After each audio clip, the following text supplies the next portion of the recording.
Hello and welcome, Wexford leaders. This is a brand new introduction to Wex Flow. Here we go.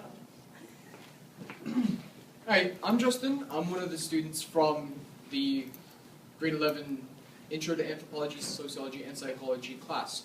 We just had the idea to create a new YouTube channel to spread knowledge about our topic. And so on this channel, you'll find several videos about psychology, sociology, anthropology from various students from this class. Thanks, and I hope you enjoy.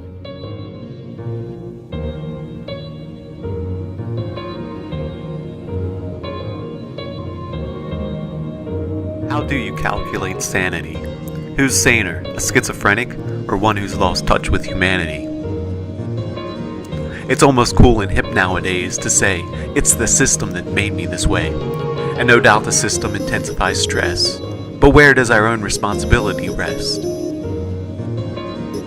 And where do we separate parenting from genes? Memories, experience, traumas, and pain all paint a picture and change the way. Toxic chemicals, TV addictions, nutrient-robbed foods all add to our afflictions. And there are theories such as your inner child needs to breathe, which is, in my opinion, only slightly better than demons need to lead. Or how about, try real hard and make your cognition work, which to me is like saying, fuck off, and have fun rolling in the dirt.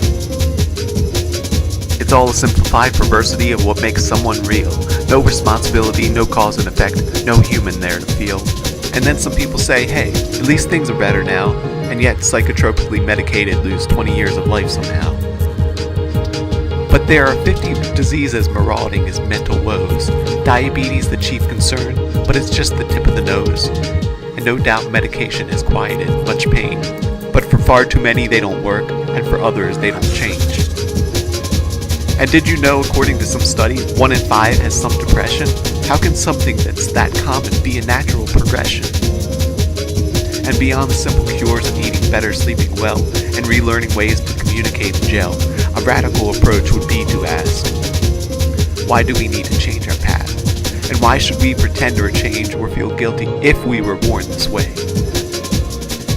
And if somebody steals and manipulates and cheats, he wouldn't be labeled sociopath, he'd be called an elite. Which leads us back to the question, the one of sanity. Are we looking at cause and effect, trying to heal, or just suppressing the uproar and calamity? Hi there, I'm Justin from one of the classes for Intro to Anthropology, Sociology, and Psychology. I'm about to do a monologue about sociopathy. This is a topic that's intrigued me for a very long time, and I hope you enjoy. No one told me what I was. No one told me why I acted the way I did, or why I had these dreams. Now, I'm talking about reoccurring dreams. Extremely aggressive reoccurring dreams. I stepped onto an escalator once. It was broken down, the yellow sign was there. But I didn't feel like going, I didn't feel like taking the long way around.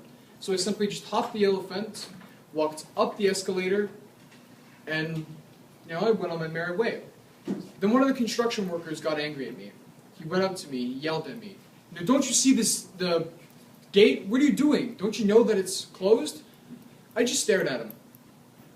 Long, hard stare. And soon his resolve diminished. He said, hey, hello? I just kept staring at him. Intensely. I looked into his mind and I saw fear. I loved what I saw. And then his resolve diminished even more. He simply said to me, just take the stairs next time, okay? And then he walked away. He went through the crowd in the mall. I followed him.